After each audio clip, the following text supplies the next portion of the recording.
ജീവിതത്തിൽ പല വീഴ്ചകൾ വന്നിട്ടും ഒട്ടും നിഷേധിക്കാതെ എന്നെ കേവലം സ്നേഹിച്ചു പാലിച്ചിടുന്നവ സ്നേഹമതുല്യമഹോ.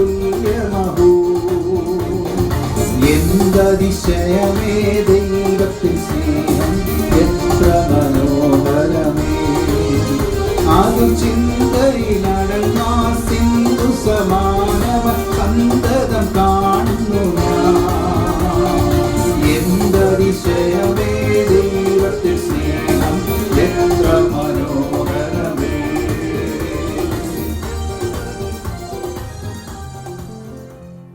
ദൈവനാമത്തിന് മഹത്വമുണ്ടാകട്ടെ.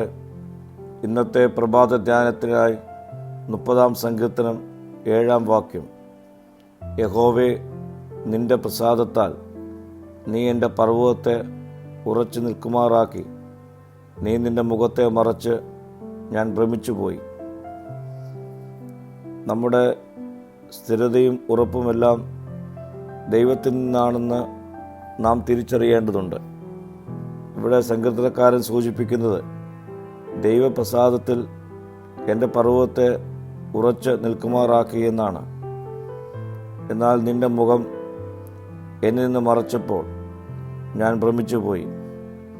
ദൈവ സംസർഗം നഷ്ടപ്പെട്ടാൽ നമ്മുടെ ഒരു പർവ്വതവും എത്ര ഉറപ്പുള്ളതാണെങ്കിലും നമുക്ക് നിലനിൽക്കുവാൻ കഴിയുകയില്ല.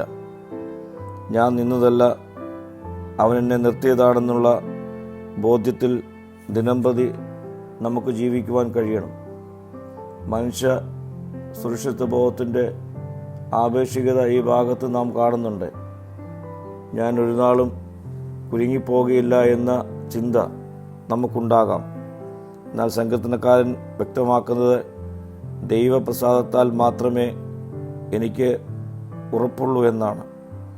പ്രിയ സ്നേഹിതരെ, ദൈവപ്രസാദമുള്ളവരായി ജീവിച്ച് ദൈവമുഖം മറയ്ക്കപ്പെടാതെ ദിനംപ്രതി നിലനിൽക്കുവാൻ നമ്മെ തന്നെ ഈ നാളുകളിൽ നമുക്ക് ഒരുക്കാം. പ്രാർത്ഥിക്കാം. കർത്താവേ, ഞാൻ ഇന്നും കൂടെ ജീവിക്കുന്നത് നിൻ്റെ കൃപയാലാണെന്നുള്ള ബോധ്യത ദിനംപ്രതി എനിക്ക് നൽകണമേ. മഹത്വം നീ എടുക്കണം. യേശുവിൻ്റെ നാമത്തിൽ തന്നെ. ആമീൻ.